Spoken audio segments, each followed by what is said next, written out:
Aries, tignan natin kung ano yung mensahe para sa'yo ngayong second quarter of 2025. April, May, and June. Keep in mind na ito ay general reading lamang, so hindi lahat ay makaka-relate, so be open-minded. Sa mga hindi po nakasubscribe dito sa ating channel, please subscribe na po kayo and palike na din po ng ating video. At sa mga nais pong mag-avail ng ating private readings, ng ating Evil Eye Amulet Necklace, at ng ating TRS Bracelet, makikita nyo po yung link sa description box. Tarot Intentions by Aliana Reyes.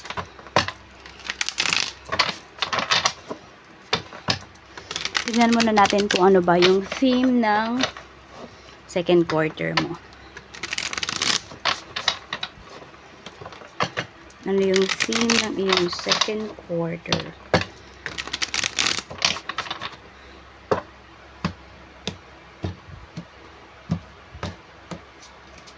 We have Page of Wands. Ayan, marami kang matututunan. Mas magiging creative ka din at the same time. Mas more on magfo-focus ka sa sarili mo, Aries. Ayan po. So, your well-being, your skills, mahahasa yan ngayong quarter na ito. Check naman natin yung energy mo. We have Six of Cups. Okay, your energy. So, marami ka ditong mga isa-sacrifice.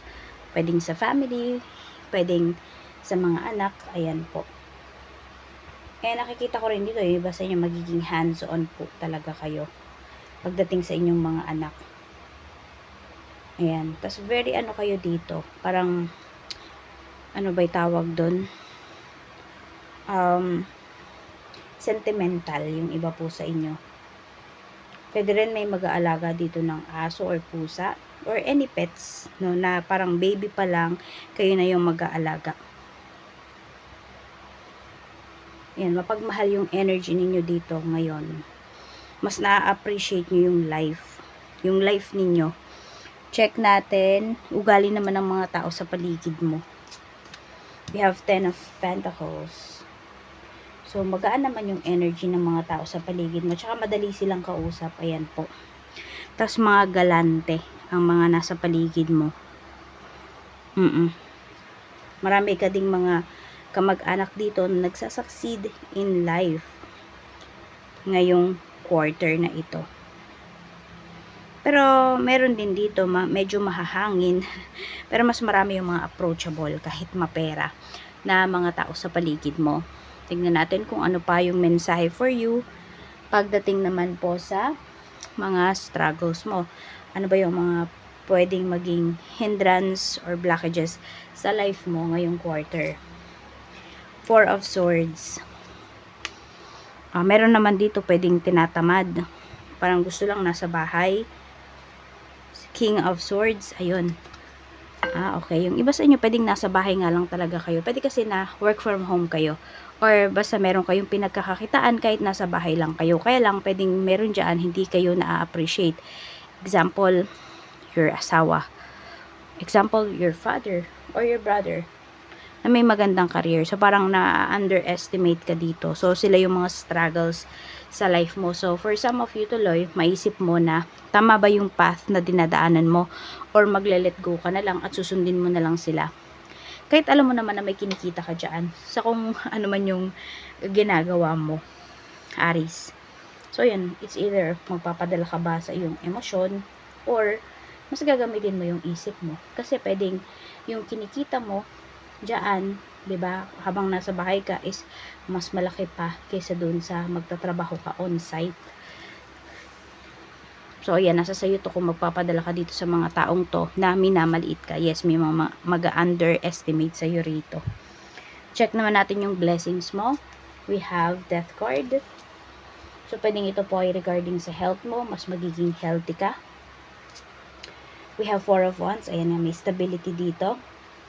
Meron din pwedeng kung gusto nyong bumukod, pwedeng makakabukod na po kayo. We have Five of Cups. We have the Moon. Okay, so may a bit confusion kayo na mararamdaman eh. Pero alam mo, it's a blessing for you. Bakit? Kasi mas makakapag-isip ka. Mas ano mo ba, marerealize mo kung ano ba yung mga ginagawa mo, kung tama ba talaga, nasa right path ka ba, yung para bang makakapagmuni-muni ka, ganyan.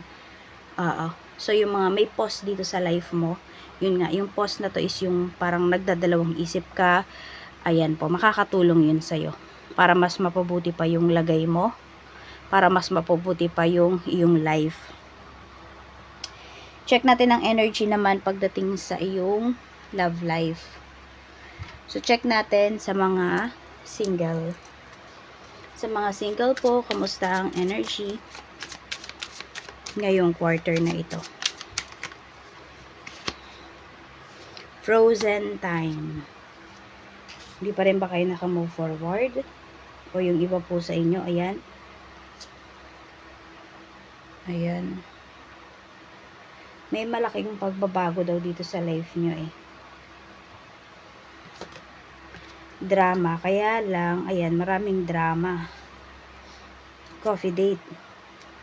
So, pwedeng may magpapaawa sa'yo dito para pansinin mo siya. So, may mangungulit sa'yo dito para pansinin mo yung tao na yan. Well, it's up to you naman kung kakagat ka ba dun sa drama ng tao na yon. Or, ano ba, nararamdaman mo ba na totoo yung mga sinasabi niya sa'yo, ganun. Or, alam mo na pinefake ka lang ng taong to.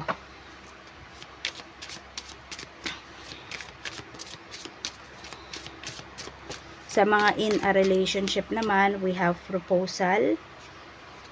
And we have forbidden. Okay, so pwedeng meron dito, ayan po oh. Yung person mo pwedeng magpa-propose na siya sa'yo. Or ikaw, sa person mo. Kaya lang, ano ba, may tumututol ba dito sa relationship ninyo? Or meron dito, malayong magkamag-anak kayo, kaya parang tinututulan siya ng mga nasa paligid ninyo.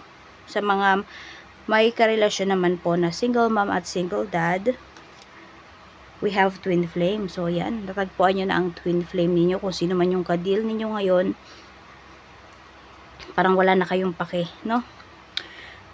Basta, iba yung nararamdaman ninyo. Intense yung feeling nyo towards that person. Tingnan natin kung ano ba, magtatagal ba. Butterflies. Some of you po, magtatagal talaga tong relationship ninyo kasi masaya kayo sa isa't isa. Sa mga may karelasyon naman po, ayan, byudo or byuda po kayo. Tignan natin kung kayo may karelasyon. We have mask. We have gamble. Mag-ingat kayo dito kasi baka ginagamit lang po kayo ng person ninyo. Baka meron yan talagang karelasyon. Yung sabihin natin, mas nauna pa sa'yo. Tingnan natin sa mga mag-asawa naman po. We have decision. And we have escape. Meron kayong desisyon na kailangan gawin. Very risky po ito pagdating sa inyong relasyon. May uncertainty. Meron dito nakaka-feel ng uncertainty pagdating sa inyong relationship. So, kung LDR kayo ng person mo, maaaring meron siyang bagong karelasyon ngayon. At yun yung very risky na pinasok niya. Kasi pwedeng hindi na siya makaalis.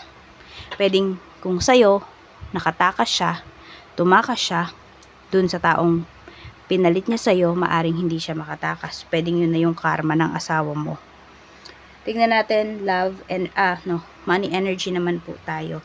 Tingnan natin kumusta ba ang kaperahan mo ngayong quarter. Ngayong second quarter. We have temperance. Meron tayo ditong justice. At meron po tayo ditong the high priestess. Okay, maganda naman yung kaperahan mo, Aries. Pero titignan pa rin natin. Huwag daw kayong mainip dito kung may mga inaayos kayo na papers.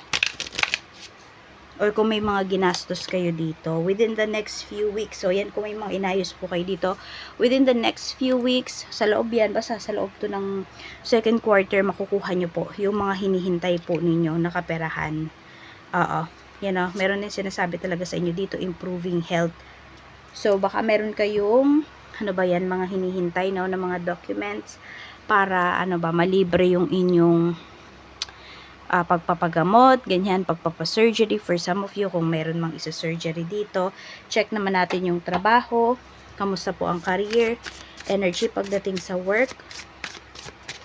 Meron tayo ditong the Hangman, the Fool, and we have 9 of Cups. So, yun lang, tiyaga lang din, no?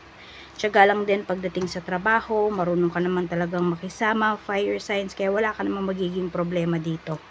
Maganda naman yung energy pagdating sa work mo. Oo. Yun lang, siguro hindi ka lang masyadong satisfied. I don't know kung hindi ka ba satisfied sa mga ginagawa mo sa trabaho mo. Kasi diba meron tayong page of wands dito. Feeling mo ba hindi mo siya masyadong natututukan? Or, yun, meron ka mga kailangang i-improve pagdating sa iyong work ethics. So, ano ka naman dyan? Open ka naman dyan. Hindi mo naman sinasara yung iyong isipan na hindi mo naman sinasabi na ikaw yung pinakamagaling dito or what. Ready ka naman, no? For constructive criticism. Ready ka naman na i-accept kung ano man yung mga challenges pagdating dito sa iyong work. Tignan naman natin kung ano yung gustong sabihin sa'yo ng higher self mo. Aries, ano yung gusto mong sabihin sa sarili mo? Ano yung gusto mong sabihin sa iyong sarili? Yan, may bumaliktad, diba? Continue to make the most of every open door.